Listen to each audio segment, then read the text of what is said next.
ప్రియమైన ఆంధ్ర ప్రజలారా, ఆకా రోడ్లు తేలేదాకా ఈ పెందుత్తుబాబు ఓటమి ఒప్పుకోడు అంటూ ఒక సినిమాలో ఒక డైలాగ్ ఉంటుంది, మన అందరికీ తెలిసిందే.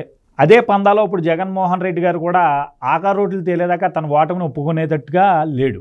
ఎందుకు చెప్తున్నానంటే, మనమే చూసాం ఒక 6 నెలల క్రితం దాకా చాలామంది ఆనవం రామనారాయణ రెడ్డి, మేకపాటి చంద్రశేఖర్ రెడ్డి, ఉండవల్లి శ్రీదేవి, కోటంరెడ్డి శ్రీధర్ రెడ్డి లాంటి ముఖ్య నేతలు పార్టీని వీడి వైసీపీని వీడి ఈరోజు తెలుగుదేశంలో జాయిన్ అయిపోయారు. అయితే ఒక్కసారిగా వీళ్ళ జాయినింగ్స్ ఏవైతే జరిగినాయో పార్టీలో ఉలికిపాటు ఏంటంటే, ట్రెండ్స్ ఇటువైపు బాగున్నాయి కాబట్టి వీళ్ళందరూ జాయిన్ అవుతారు కదా. ఉత్తినే ఎవరో వెళ్ళి ఆ పార్టీలో జాయిన్ అవ్వరు కదా. తెలుగుదేశం పార్టీలో ఆ తెలుగుదేశం పార్టీ గెలుస్తుందని నమ్మకం ఉంది కాబట్టి వీళ్ళందరూ వెళ్ళి జాయిన్ అయిపోయారు. సో వైసీపీ పార్టీలో కూడా చాలామందిలో ఒక రకమైనటువంటి గుబులు ఏంటంటే, జగన్మోహన్ రెడ్డి గారి పరిపాలన మీద తీవ్రమైన వ్యతిరేకత వచ్చేసింది. ఇలాంటి తరుణంలో మనం ఈ పార్టీలో ఉంటే మళ్ళీ జగన్మోహన్ రెడ్డి గారు మనతో 50 కోట్లకు వచ్చేస్తాడు. ఆ 50 కోట్లకు వచ్చేసిన తర్వాత రేపు ఎలాగ గెలవపోగా ఈయన ఏం చెప్తే అది మన నోటికి ఎంత వస్తే అంత మాట్లాడడం. ఎగ్జాంపుల్ కొడాలి నాని కానీ, మనం చూస్తున్న అనిల్ కుమార్ యాదవ్ గారు కానీ, బొత్స సత్యనారాయణ గారు కానీ, అంబటి రాంబాబు గారు కానీ, పేర్ని నాని గారు కానీ, వీళ్ళందరూ రోజా కూడా నోటికి ఎంత వస్తే అంత మాట్లాడేశారు. అయితే రేపొద్దున రివెంజ్ తీర్చేసుకుంటారు కదా. మరి ఇప్పుడు పార్టీ మారిందంటే చంద్రబాబు నాయుడు గారు ఎంత సౌమ్యంగా ఉన్నా, ఒరే మీరు ఎవరి జోలికి వెళ్ళొద్దని చెప్పినా, మరి వీళ్ళకి జరిగిన అవమానాలు, భువనేష్ గారిని అవమానించిన విధానం, లోకేష్ని తిట్టిన విధానం, ఇవన్నీ మరి వీళ్ళందరూ కన్సిడరేషన్లోకి తీసుకుని అటాక్ చేసేస్తారు కదా. సో ఆటోమేటిక్గా ఈరోజు ఏంటంటే జగన్మోహన్ రెడ్డి గారి మీద పీకల దాకా వ్యతిరేకత ఉంది. దానికి తోడు ఒకే కులానికి మొత్తం అన్నీ పట్టం కట్టేస్తున్నాడనే ఒక భావన వచ్చేసింది ప్రజల్లోకి. ఎందుకంటే మనం చూడండి, ప్రతి పదవిలోనూ రెడ్డే, ఇంకా ప్రతి పదవి ఏదైతే డబ్బులు వచ్చి ఆర్థికంగా బలంగా ఉండే పోస్టులు, పవర్ఫుల్ పోస్టులు, పెత్తందారీ పోస్టులు, ఎన్నిటికి ఓన్లీ రెడ్డిలు పెట్టుకున్నాడు. ఎందుకు పనికిరాని, అసలు చేయిరు కుర్చీ కూడా లేనటువంటి పదవులో పాపం బీసీలకి ఇచ్చి, ఎస్సీలకి ఇచ్చి ఎంతో కృషి చేశారు. పాపం ఎస్సీలు నాకు తెలిసి 199 మంది దాకా కృషి చేశారు జగన్మోహన్ రెడ్డి గారు రావాలని. అలాంటి ఎస్సీలని ఈరోజు అసలు నాకు తెలిసి మన స్వాతంత్రం వచ్చిన తర్వాత మన ఆంధ్రప్రదేశ్లో ఎస్సీల మీద జరిగిన దాడులు 5 సంవత్సరాల్లో జరిగినాయి. రిపోర్ట్స్ కూడా ఉన్నాయి మొత్తం క్లియర్ కట్గా. ఎంత దారుణంగా అంటే పెత్తందారీతనం ఇతను చూపిస్తూ అసలు ఇంట్లోంచి కూడా బయటకు రావట్లేదు. ఇటీవల మనం చూసాం కదండి, రైతులను పరామర్శించడానికి కూడా వచ్చి ఆ బ్యారికేడ్లు కట్టి ఆ స్టేజ్ ఎత్తడా ఏంటి, ఆ పంటను చూడడానికి వచ్చినాడు స్టేజ్ వేసి పైన అన్ని ఫ్రేమింగ్స్, ఐరన్ రాడ్స్ అన్ని పెట్టేసి డబ్బులు వృధా చేస్తాడా? ఓ సభలు నిర్వహించి ఎస్ మేము ఉంటామని ఒక మాట చెప్పేసి వెళ్ళిపోతాడా? ఒకసారి ఆలోచించండి. అంటే ప్రజాధనాన్ని వృధా చేయడం కాదు అది. ఇప్పుడు ఆ స్టేజ్లో వేయడానికి అన్ని డబ్బులు తన కాంట్రాక్టరే తీసుకుంటాడు. ఇలా ప్రతి దాంట్లోనూ తీవ్రమైన అవినీతి మట్టల్లో అవినీతి తప్పితే ప్రజలకి మంచి చేసే ఉద్దేశమే ఉండదు. పిల్లలు తినే చిక్కీ కాడి నుండి ఈరోజు పెద్ద పెద్ద కాంట్రాక్టుల దాకా ఈరోజు ప్రతిదీ తీవ్రమైన అవినీతి. ఇలా అవినీతిలో మునిగి తేలిపోతున్నాడు కాబట్టి ప్రజల్లో వ్యతిరేకత వచ్చింది. ఈ ఒక కులగజ్జు వల్ల ఎవరైతే జగన్మోహన్ రెడ్డి గారు రాజశేఖర రెడ్డి కన్నా గొప్పగా పరిపాలిస్తారని నమ్మారో, ఏదైతే బీసీ, ఎస్సీ, ఎస్టీ సామాజిక వర్గం వారు ఈరోజు తీవ్రమైన వ్యతిరేకతకు జగన్మోహన్ రెడ్డి నోచుకున్నాడు. అయితే నేను ఇందాక అన్నాను, ఆకా రోడ్లు తేలేదాకా ఈ పెందుతుబాబు ఓటమి ఒప్పుకోవడానికి జగన్మోహన్ రెడ్డి గారు అని ఎందుకు చెప్పానంటే, దొంగోట్లతో గెలవడం అనేది ఒక ప్రక్రియ అయితే ఇప్పుడు జగన్మోహన్ రెడ్డి గారు మరో అద్భుతమైన వ్యూహంతో ముందుకొచ్చారు. ఇక్కడ స్థానికంగా ఉన్నటువంటి ఎమ్మెల్యేలు ఎవరైతే ఉన్నారో వాళ్ళకి మళ్ళీ సీట్లు ఇస్తే 80 మంది వెంటనే ఓడిపోతారని తనకి రిపోర్ట్ వచ్చింది. ఏంటి, తన ప్రశాంత్ కిషోర్ నిర్వహించినటువంటి సర్వేలో 80 మంది ఓడిపోతారు. వాస్తవానికి జగన్మోహన్ రెడ్డి గారికి తెలియని విషయం ఏంటంటే, 80 మంది ఓడిపోతారో, 80 మంది మీ ఎమ్మెల్యేల మీద తీవ్రమైన వ్యతిరేకత ఉందని తెలిసినప్పుడు అది 80 మంది ఎమ్మెల్యేల మీద ఉన్నట్టు కాదు, ప్రభుత్వం మీదే ఉన్నట్టు. సో ఇది జగన్మోహన్ రెడ్డి గారు గ్రహించారు. కానీ ఏం చేస్తారు, ఏదో ఒకటి ప్రయత్నించాలి కదా.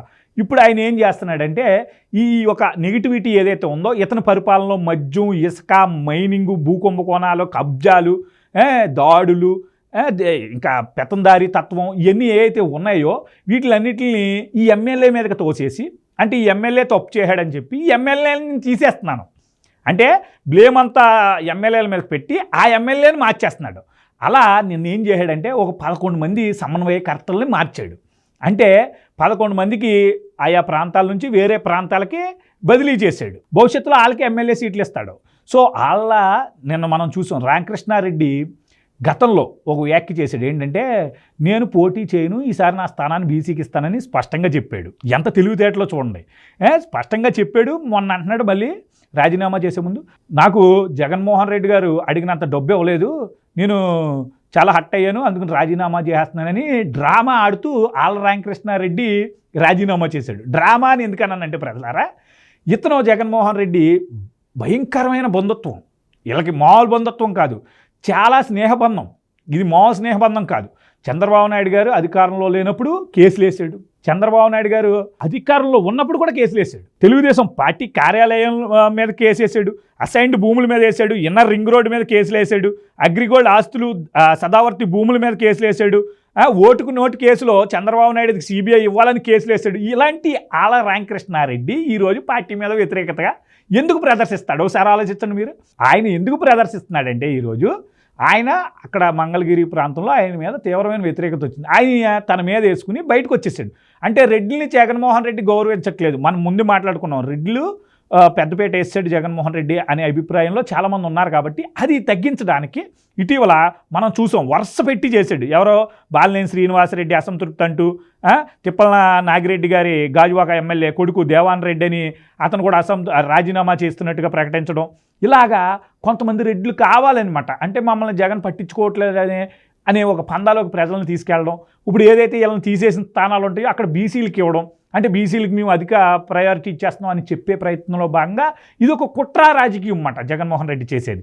అదేవిధంగా ప్రజలారా, ఈరోజు ఎంపీ అవినాష్ రెడ్డి గారికి జగన్మోహన్ రెడ్డి ఎంపీగా స్థానాన్ని కల్పించట్లేదు, అతన్ని ఎమ్మెల్యేగా పంపిస్తున్నాడు. అయితే ఇక్కడ కూడా ఒక కుట్ర కోణం ఉంది. ఏంటంటే, ఇక్కడ ఎంపీ అవినాష్ రెడ్డిని కనుక పెడితే ఇప్పటికే తీవ్రమైన వ్యతిరేకత వచ్చింది ముస్లిం మైనారిటీల్లో.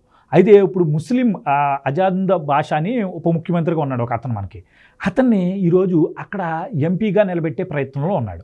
సో ఇతను కనుక ఎంపీ పెడితే 6 నియోజకవర్గాల్లో ఎంపీ పరిధి ఉంటుంది. కాబట్టి 6 నియోజకవర్గాల ఎంపీ పరిధిలో ఆటోమేటికల్లీ అక్కడ ఉన్నటువంటి ముస్లిమ్స్ అందరూ ఆ యొక్క బాషా గారిని గెలిపించుకునే ప్రయత్నం చేస్తారు. కాబట్టి సో ఆటోమేటిక్గా మళ్ళీ వైసీపీని గెలిపిస్తే వీళ్ళందరూ మన గుప్పెట్లోనే ఉంటారు, వీళ్ళు మనం గుప్పెట్టి దాటి బయటికి వెళ్ళరు. సో మళ్ళీ యథావిధిగా మనం అధికారం చేపడితే దోచేద్దాం అనే ప్రణాళికతో ఇప్పుడు అవినాష్ రెడ్డిని తన కులం వారు ఎక్కువ ఉన్న ఎమ్మెల్యే స్థానాన్ని ఏదో ఒకటి దాన్ని చూసుకుని, అంటే రెడ్డి సామాజిక వర్గం అక్కడ ప్లేస్ చేసే ప్రణాళికలు ఇప్పుడు జగన్మోహన్ రెడ్డి ఉన్నాడు. అంటే చూడండి ఎంత దొంగ తెలివితేటలో, దుర్మార్గమైన తెలివితేటలో ఈరోజు అతను ఉపయోగిస్తున్నాడు అనేదాన్ని మీరు అందరూ గ్రహించాలి. ఇక్కడ ఇంకో కోణం కూడా ఉంది ప్రజలారా. 11 నియోజకవర్గాల సమన్వయకర్తలను మార్చాడు జగన్మోహన్ రెడ్డి. అయితే ఇందులో కూడా ఒక రాజకీయం ఉంది. అందులో మార్చిన వాళ్ళు ఎక్కువగా పాపం బీసీలు, ఎస్సీలే ఉన్నారు. 5 ఎస్సీలు, 3 బీసీలు ఉన్నారు. అంటే మార్చిన 11లో 8 మంది జగన్మోహన్ రెడ్డి సామాజిక వర్గం వారు కాదు. ఈ 8 మందిని ఎందుకు మార్చాడంటే, ఆయా స్థానికంగా ఈ బీసీలు కానీ ఎస్సీలు కానీ బలపడుతున్నారు, ఆ నాయకత్వం అక్కడ బలపడుతుంది. రెడ్డిలు చేతుల్లోంచి జారిపోతారు. ఇప్పుడు ఫర్ ఎగ్జాంపుల్ ఒక ఊరు తీసుకుందాం. ఆ ఊరిలో ఇప్పుడు అనిల్ కుమార్ యాదవ్ గారు ఊరు ఉంది. ఆ ఊరిలో రెడ్లు ప్రాబల్యం ఎక్కువ. అతను అనిల్ కుమార్ యాదవ్ బలమైన నాయకుడిగా ఎదుగుతుంది చూసి ఓర్చుకోలేకపోయారు. అతనికి ఇప్పుడు సీటు లేకుండా చేసేసారు. అయితే రెడ్డికి ఇద్దాం అనుకున్నారు ఆ సీటు. కానీ వాళ్ళకి ఏమనిపించింది, ఇది తేడా కొడుతుంది, ఇప్పుడు మనం కనుక రెడ్డికి ఇస్తే ఇప్పుడు అందరికీ తెలిసిపోయింది, మళ్ళీ యాదవ్కి ఇద్దామని చెప్పి అనిల్ కుమార్ యాదవ్ బృందంలో, అంటే బంధుత్వంలో ఇంకొక వ్యక్తిని తీసుకొచ్చి అదే రెడ్లు నిలబెట్టారు కావాలని.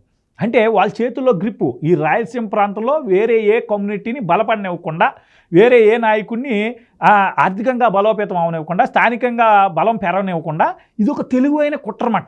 ఇది రాయలసీమలో బాగా అవలంబిస్తారన్నమాట ఈ యొక్క రెడ్లు ఆధిపత్యం కోసం.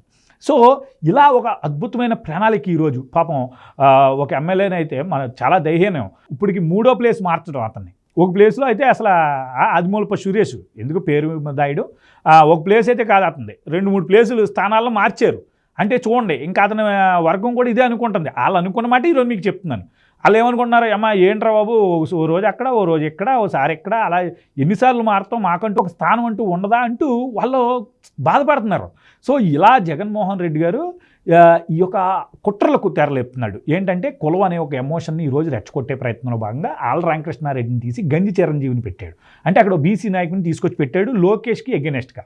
సో అక్కడ బీసీ సామాజిక వర్గం ఎక్కువ కాబట్టి ఆ బీసీ సామాజిక వర్గం వారు ఇక్కడ లోకేష్ని కాదని ఇతను బీసీకి వేసేయాలి, ఎండ్ పాయింట్ వైసీపీకి గెలవాలి ఇతనికి.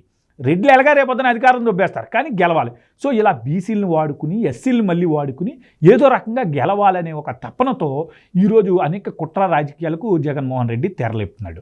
సో ఇవన్నీ మీరు అర్థం చేసుకోవాలి. ఈరోజు నేను చాలా సుస్పష్టంగా మీ అందరికీ వివరించడం జరుగుతుంది. ఎందుకంటే అనేక మార్గాలు జగన్మోహన్ రెడ్డి తన గెలవడం కోసం వేస్తున్నాడు. ఈరోజు ఆ గెలవడం కోసం ఇతను వేసే ఏదైతే కుట్రలు ఉన్నాయో ఈ కుట్రలు అన్నీ చాలా దుర్మార్గం, దారుణం. ఎన్ని లక్షల కోట్లు దొబ్బేశాడు ఒకసారి ఆలోచించాలి మీరు అందరూ. అతను దొబ్బేసినట్టు అసలు నాకు తెలిసి ఇండియాలోనే ఎవరో దొబ్బలేదు. ఇప్పుడు అతను ఆర్థికంగా బలపడ్డాడు. ఈరోజు మనం చూస్తున్న వ్యవస్థలు మేనేజ్ చేసే స్థాయికి కూడా వెళ్ళిపోయాడు. రేపొద్దున అతని మీద చర్యలు తీసుకోవడానికి కూడా ఎవరు ముందుకు రాలేని పరిస్థితి వచ్చేస్తుంది. ఇలాంటి వ్యక్తి రాజ్యాంగ అతీత శక్తిగా మారిపోతాడు. ఈ దేశంలో ఒక బలమైన మాఫియా నాయకుడిగా తయారవుతాడు.